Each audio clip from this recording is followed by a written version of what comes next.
É meio clichê nos processos terapêuticos dizer que a mãe é a culpada de tudo.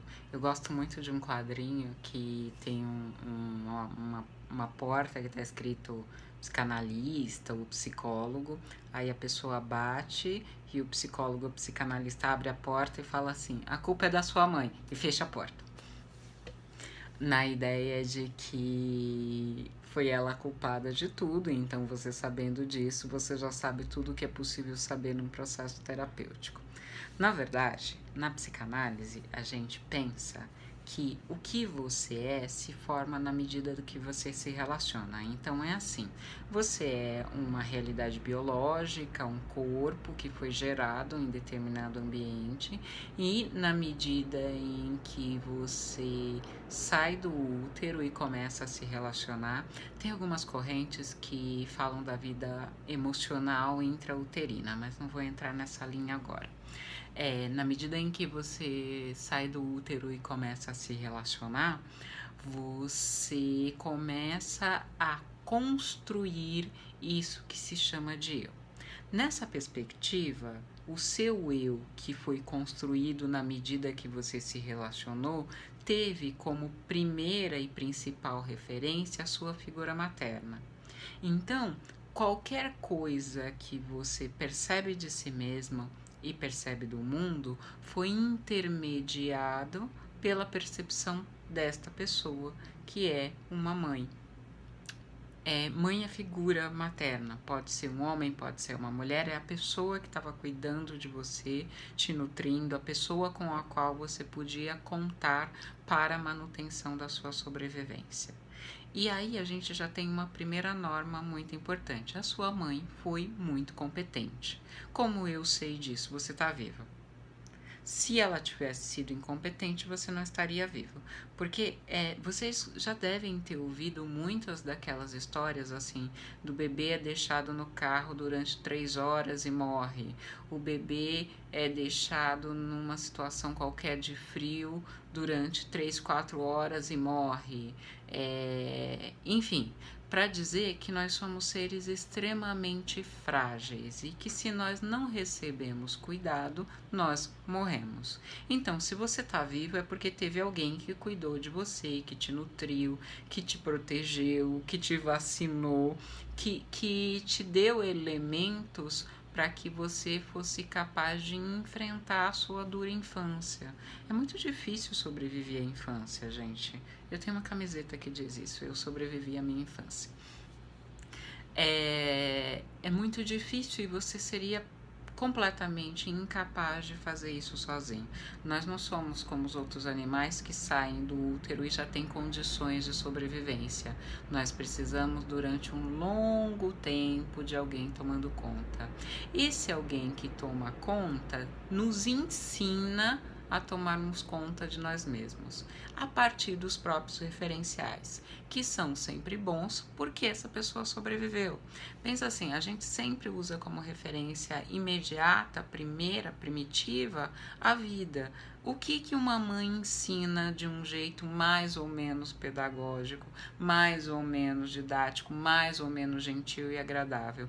As regras que serviram para a sobrevivência dela, aquilo que fez sentido dentro da estrutura social dela. O conflito surge quando você vive numa estrutura social diferente, você vive numa época com tecnologias diferentes e a moralidade, os referenciais de saúde, de bem-estar, os referenciais de vida que ela propõe não servem mais.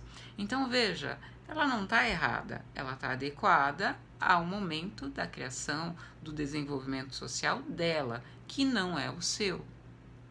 E isso é um movimento recente, gente. Nós tivemos um longo período na humanidade em que a regra dos avós serviam para os netos. Na atualidade, as regras dos avós não servem mais para os netos, porque os valores sociais estão em em mudança, em velocidade de... Eu pensei em dizer em velocidade de locomotiva. Olha o meu referencial de rapidez, como eu estou ultrapassado. Mas é essa perspectiva. Então, a ideia, por exemplo, de que um pai ou uma mãe que são agressivos, que são violentos, muito provavelmente foram criados numa época e num ambiente social em que responder à violência era ser capaz de sobreviver. A ideia de que você fica mais forte na medida em que você é agredido. Uma noção assim, não pode tratar a criança com frescura, porque senão ela não vai aguentar nada da vida, e a vida é dura. Hoje nós temos uma noção completamente diferente, de que as crianças têm que ser poupadas de tudo. E aí entra um outro complicante nosso. Quando nós nos vemos diante da vida, diante dos desafios que a vida tem, ao invés de a gente arregaçar as mangas e falar assim, bom, essas são as condições que eu tenho para viver, bora viver da melhor forma possível, a gente para e pensa, se minha mãe tivesse sido de outra maneira, eu saberia o que fazer agora.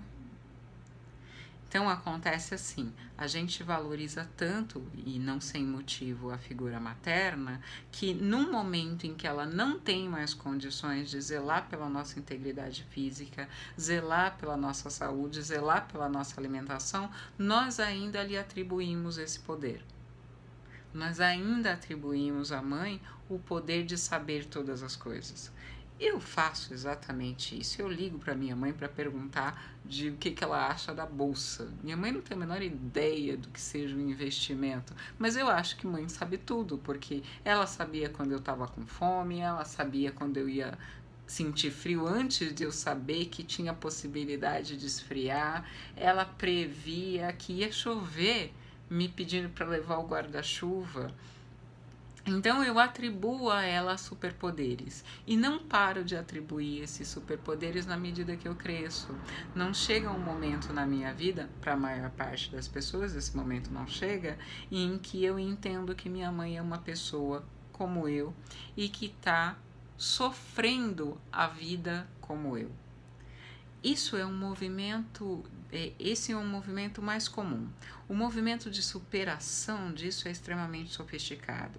Então, teve alguém que me perguntou assim, como não ser tão dependente da figura materna? Do jeito mais difícil possível, se dando conta de que você cresceu, de que agora você é adulto e de que você tem que contar com as condições que você tem para sobreviver. Que a sua mãe é uma pessoa como você, que sabe pouco mais ou pouco menos da vida que você, é uma figura amorosa ou não. Eu acho que independente das afetividades que a gente tem com as mães, elas são sempre dignas de muita gratidão, porque quando eu paro para olhar da perspectiva dela, do que é gerar, do que é cuidar, eu entendo que ela fez o melhor possível naquelas circunstâncias, naquelas condições, com a pessoa que ela era, com a educação que ela tinha, com os pais que ela teve. Mas isso não deve te isentar de sentir o que você sente pela sua mãe. Os processos terapêuticos, eles têm que passar pelo reconhecimento de falta, de dor, de ódio, de raiva, de vingança, de ciúme, de seja lá o que for. Mas eu tô falando numa perspectiva um pouco mais social, né? A gente tá conversando. Então a ideia é que a gente consegue não ser dependente da figura materna quando a gente assume responsabilidade sobre si mesmo.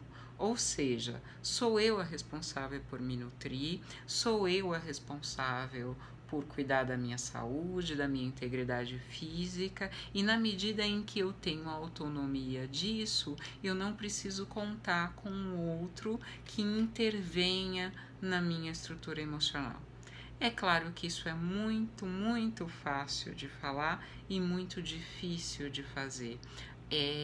Deixar de confiar numa pessoa que durante os seus momentos iniciais, os seus momentos de maior fragilidade, manteve a sua vida, eu acho que seria até um gesto de pouca inteligência. Mas, em alguns casos, isso se faz absolutamente necessário, porque se os referenciais oferecidos por essa figura materna não servem para você viver bem na atualidade, não servem para você. O processo terapêutico, e eu não conheço outra forma de lidar com essa situação, então eu tenho que falar dessa que eu conheço. O processo terapêutico, ele é justamente esse processo de eu entender que meu pai e minha mãe, as figuras que estavam em torno de mim, me formaram e me responsabilizar pelo que eu sou a partir disso.